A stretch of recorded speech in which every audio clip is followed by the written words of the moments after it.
இந்த பாமர மக்கள்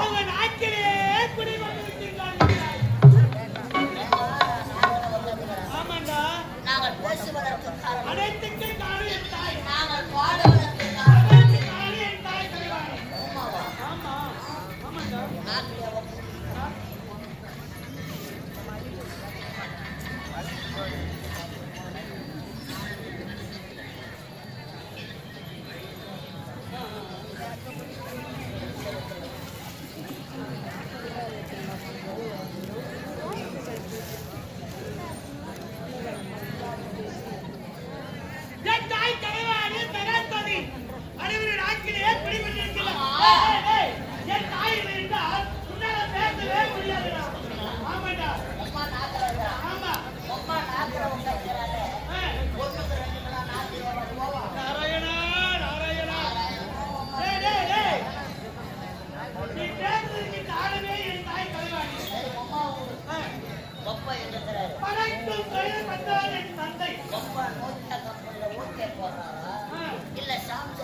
சக்தி வேலத்தை ஆண்டு வரும் படைக்கும் கருத்தை என் தந்தை நான் திருநெல்வேலி ஒப்பந்தான் படிக்கலாம். ஆமாடா நாங்களாம் படிக்கிறோம்.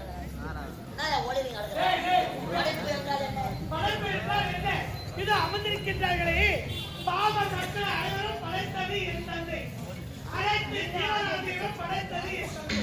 அனைத்து ஜீவராசிகளும் உண்மையாக ஆமாடா நாடகம் பார்க்கறாங்களே அனைவரும் படைத்தது என் தந்தை தான்டா.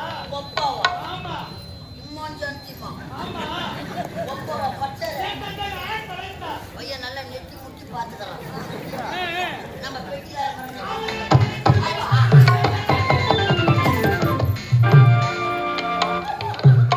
ஒப்பா பாத்தியா அவங்க ரெண்டு அதம்மா ரெண்டு பேரும் ஒரு வாட்டமாக்குறாங்க. ஏண்டா அது வந்து கிடையாது. உன்னை படைத்தது என் தந்தை. நாய்க்கு கும்பிடும். ஏய் மரியாதைடா. ஒப்பந்தான் வேலைக்காரன். எங்க அப்பா நான் மெடிக்கல் உள்ள போயிடுறேன். ஒப்பாவா என்ன பச்சாரு? ஆமாடா அப்பா என்ன படைக்கிற வரைக்கும் எங்க அப்பா எதிர் விட்டு தின்ன மேல கையில திருச்சி உட்காந்துட்டாரு. நாராயண் என் தந்தை தான் படைக்கும் தொழில்படுத்தவர். அப்பதான் ஒப்பந்தான் வேலைக்காரன். எங்க அப்பா கிடையாதான். எங்க அப்பா வேலைக்காரன் கிடையாதான். அப்ப நான் கிளாஸா பணம் கொட்டி போடும். ஏய் உயிரை கொடுப்பது உன் தந்தை. படைத்தது என் தந்தை தான். உடலை கொடுப்பது என் தந்தை தான். ஒப்பாவது பாதி வேலை. ஆமா கோப்பா ஏய் ஏய் குடு. இப்படி அவசரமா காதலே கூடாது. ஃபர்ஸ்ட் ஷிஃப்ட் வருவாரா செகண்ட் ஷிஃப்ட் வருவாரா? நாராயணா நாராயணா. ஆமா என்னடா இது? சரி வாங்க. நாரத மகாமுனின்னு சொல்றீங்க. முக்காலத்தைய மனிதவர். ஆமா உங்களாண்ட ஒரு கேள்வி என்ன கேட்கணும். கேள்வி கேட்க போற? ஏய் என்னடா இதுவரை சிந்தித்தோம். இப்ப சிந்திப்பதற்காக கேள்வி. சிந்திப்பதற்காக ஒரு கேள்வி கேட்கிறேன். உண்மையாகவே ஒரு இலக்கிய கேள்வி. கேளு கேளு கேளு கேளு. ஆனா என்ன தெரிஞ்சவராச்சு? ஆமா நான் ஒரு மாநில பிறகு ஒரு ஊர்ல ஒரு ஊர்ல அண்ணன் தம்பி எத்தனை பேரு? அண்ணன் தம்பி இருவரும் சகோதரர்கள். சகோதரிகளா? ஆமா சகோதரர்களா? அண்ணன் தம்பி தம்பி அண்ணன் அண்ணன் இல்ல நீ தெளிவா தெரியாது பார்த்துக்கணும். அண்ணன் தம்பி அண்ணனுக்கு திருமணம் ஆகுது. ஒரு நிமிஷம் நல்லா வச்சுக்கணும். குடும்பம் பண்ணலாம். இருக்கட்டும் சொல்லு வேலை வேலை. தான் போக போறோம். சீக்கிரம் அடுப்பெடுத்து உடனே உடனே மனைவியாக வந்தவள் ஏய் அந்த ஊரை சுத்தி பார்க்கணும்னு ஆசைப்படுறான். ஏய் கல்யாணம் பண்ணி எத்தனை வருஷம் ஆகுது? ஒரு வேலை ஆகுது. ஒவ்வொரு வருடம் போயிடுச்சு. ஆமா அப்ப அந்த ஊரை பார்க்கணும்னு ஆசைப்படுறான். ஏய் இவங்க தான் உடம்பு சரியில்லையே. ஆமா கட்டின பொண்டாட்டி விட்டு போக முடியல. தம்பியை கூப்பிட்டு அண்ணியை அழைத்து சென்று ஊரை சுத்தி காட்டுப்பான்னு சொல்றாரு. அந்த ஊர்ல அழகான ஒரு தாமரை தடாகம். அந்த தாமரை தடாகத்திலே தாமரை ஒரே ஒரு மலர் ஒரே மலர் அழகாக பூத்து குலுங்குகிறது. அந்த அண்ணியானவர் அந்த மலர் மீது ஆசைப்படுகிறார். மலரை பார்த்த உடனே ஆசைப்படுகிறான். அழைச்சு போனது யாரு? தம்பி தம்பி அழைச்சு ஆமா போனான். அந்த மலரை பறித்து முடின்னு கேக்குறாங்க. ஏய் இவன் போறான். ஏய் குளத்துல இறங்க முடியல. ஏய் ஆடு அதிகமா இருக்குது. பிறகு சேறு அதிகமா இருக்குது. ஏய் அதனால பறிக்க முடியலன்னு வந்துடுறான். ஏய் நான் ஆசைப்பட்ட மலரை ஏய் நானே பறித்து கொண்டேன். ஏய் ஓடனாங்க. ஏய் தவறி அந்த குளத்திலேயே விழுந்துட்டாங்க. நின்னுட்டாங்க அந்நியரவர்கள். உயிருக்கு போராடுறாங்க.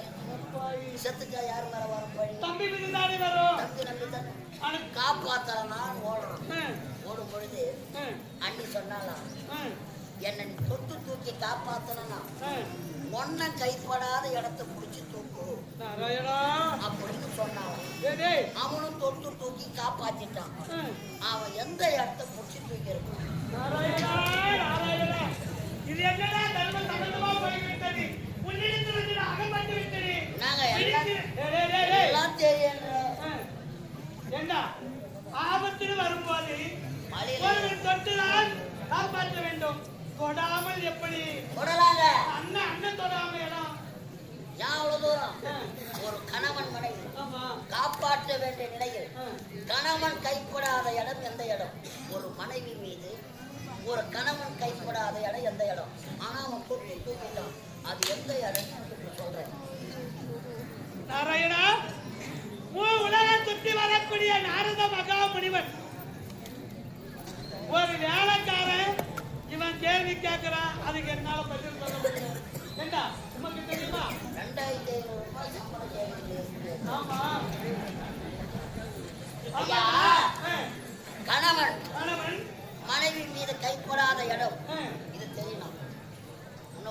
பகல் ஆர்வமாக்குறாங்க. ஏண்டா அவன் எந்த இடத்த புடிச்சு தூக்கி உண்மைதானே? அது சரியாக பதில் உரைக்க வேண்டும் என்றால் ஆசையை வெறுத்தவன் பெண் என்றால் அறவே பிடிக்காது. என் வாய வர கிடங்கு பொண்டாடி கட்டு பார்ப்பேன்.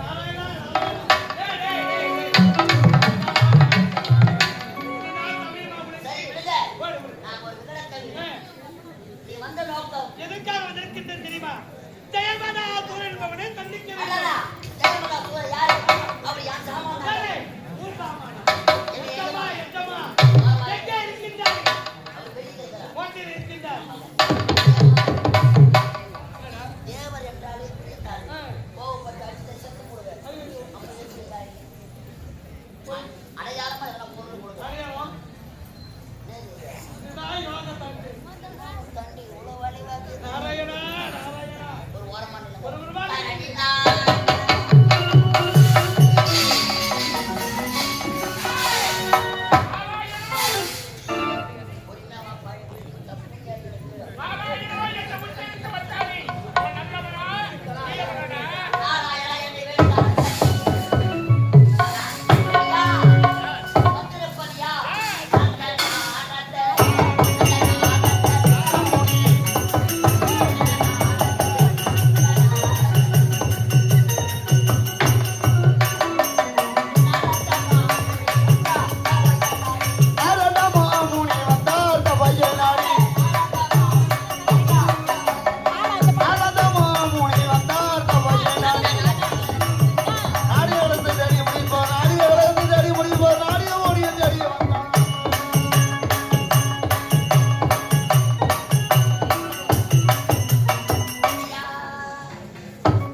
ஓடி ஆடி உபசரம் செய்ய வேண்டாம். வந்திருப்பது நாரதரா, தக்க மரியாதையோடு அவரை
இன்னைக்கு என்ன வீட்டுக்கு வீட்டு ஒரு கலக்காரம் வாழ்கிறான். அவங்க இருக்கிறதுனால தாங்க திருவிழா நடக்குது. கலக்காரம் இல்லைன்னா ஊர் உருப்படாது.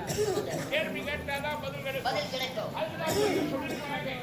சட்டங்கள் கிடைக்கப்படும். கேளுங்கள். கலக்காரம் இல்லைன்னா ஆனா இவன் நல்லவன் கிடையாது. உன் வீடு கொளுத்தி ஒன்னான வீடு கொளுத்தி உங்களை சொன்னா இருக்கவங்க சிவபக்தராமன் கோட்டைக்கு எதிர்க்காக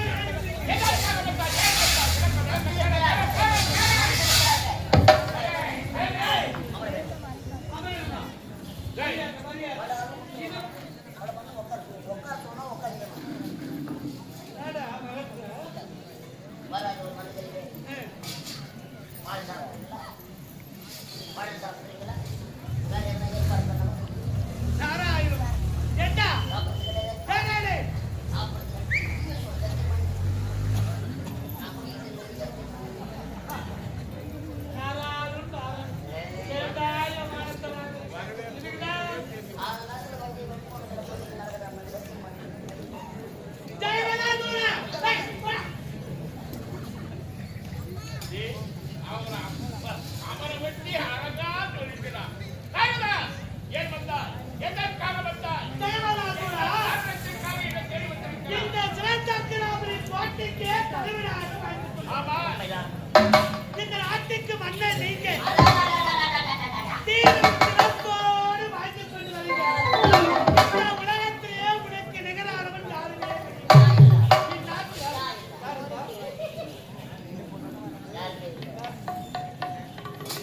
இந்த சிவசக்திராமனின் கோட்டைக்கு மன்னராக இருந்தால் அவருடைய சிரத்திலேயே மணிமுடி இருக்க வேண்டும்.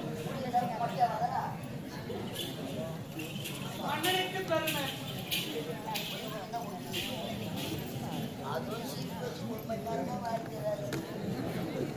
இருப்பதை கொண்டு சிறப்புடன் வாழணும்பா. இருக்கிறவங்க அள்ளி பிடிச்சிக்கிறா இல்லாதவா அதே மேக்கப் பண்ணணும். அவளுக்கு அதிகமா இருக்கிறோம் நம்ம 8 வரல 8 பிடிச்சிக்கிற கஞ்சா. அதனாலதான் 100 குள்ள பொறுத்தது மகாபாரதத்துல என்ன இந்த கோட்டையிலேயே தலைவராக வாழ்ந்திருக்கிறார். ஒரு குறை நாடு இருக்கிறது. இந்த நாட்டை ஆள்வதற்கு மன்னவன் நாடு இருக்கிறேன். என் தரத்தில்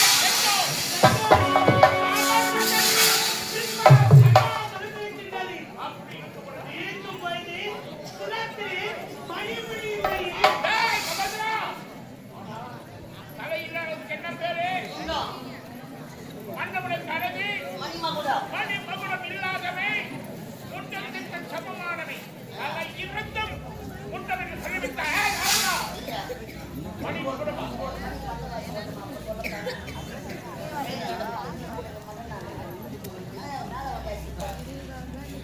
தீரும் சிறப்போடு அரசாணி மகுடம் என்றால் என்ன? மணிமகுடம் என்றால் சிறப்புக்கு மேலே இருப்பது எப்படி இருக்கோ எங்கிருக்கின்றது தெரியுமா? உடைய தாயார் இருக்கின்றாரே தேவையில்லை சிறத்திலே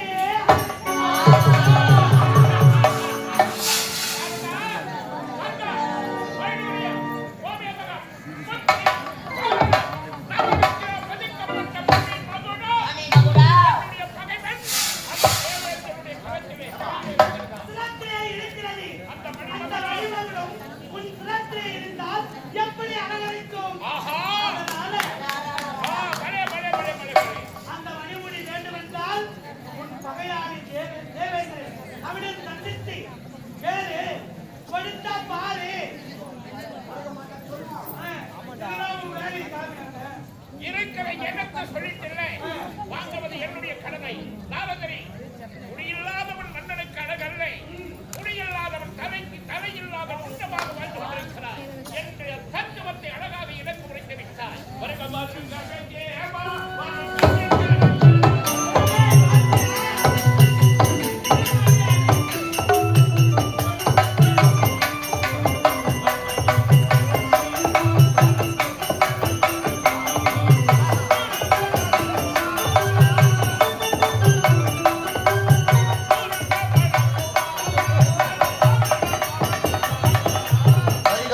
Gabadi